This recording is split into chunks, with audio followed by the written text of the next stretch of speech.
Assalamualaikum guys. So cerita dia hari ni, Ifwan nak cerita pasal apa? Semua benda ada cycle dia. Semua benda ada kitaran dia kan. So bersama Malaysia bersama. Kalau anda lihat bersama Malaysia ini carta 10 tahun ya tuan-tuan. Anda boleh lihat lah naik turun bersama Malaysia kan. Dia tidaklah terus-terusan naik. Kalau anda lihat terjadi penurunan pada tahun 2020, 2021 dulu. Kan pun begitu kenaikan lepas krisis tu naiklah saham-saham healthcare contohnya kan. Jadi kalau anda lihat dari tahun ke tahun kan instrumen kewangan kan, anda boleh lihat lah ada zaman-zaman kenaikan properties, kemudian zaman-zaman kenaikan forex, kemudian kripto kan, kemudian kenaikan Bursa Malaysia pada zaman-zaman healthcare dulu kan, Tok Gula Fataliga tu kan. Kemudian sekarang ni kalau anda lihat zaman-zaman kenaikan emas lah, komoditi emas kan. So semua benda dia ada cycle lah kan. Harga minyak ada cycle dia naik dan turun dia. Kelapa sawit ada cycle dia naik dan turun dia kan.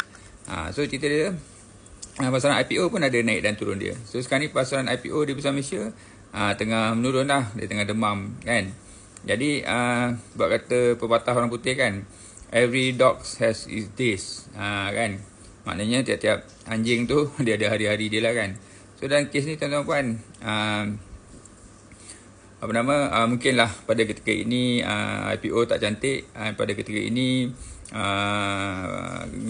giliran pelabur-pelabur emas sedang bergembira dan bersukaria kerana kenaikan harga emas baru-baru ni kan, sebab kerana pihak China banyak beli emas-emas kan. Kemudian dalam pasaran saham pula dia akan tiba masa dia nanti kan. Pasal IPO juga Ifwan percaya akan kembali pulih nanti kan, seperti tahun-tahun yang sebelum ini. Lepas tu saham dalam Bursa Malaysia pula kalau anda lihat dia ada yang cycle-cycle dia lah. Kalau anda lihat sekarang ni wave pada saham-saham KSCI lah, index link kan, maybe FBM 70 kan, saham-saham yang kuat-kuat kan.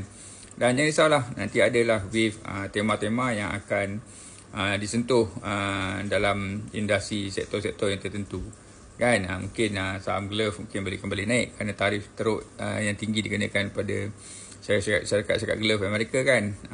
Lepas tu mungkin juga saham-saham teknologi kita juga mungkin boleh naik kan. Jadi kita tengok, kita mesti kena berada dekat depan tema tu, depan trend tu kan, untuk kita buat duit. So kalau nak berapa saham, jangan lupa follow FY, bukalah akaun dengan FY di kenanga. Link ada kat atas. Alright.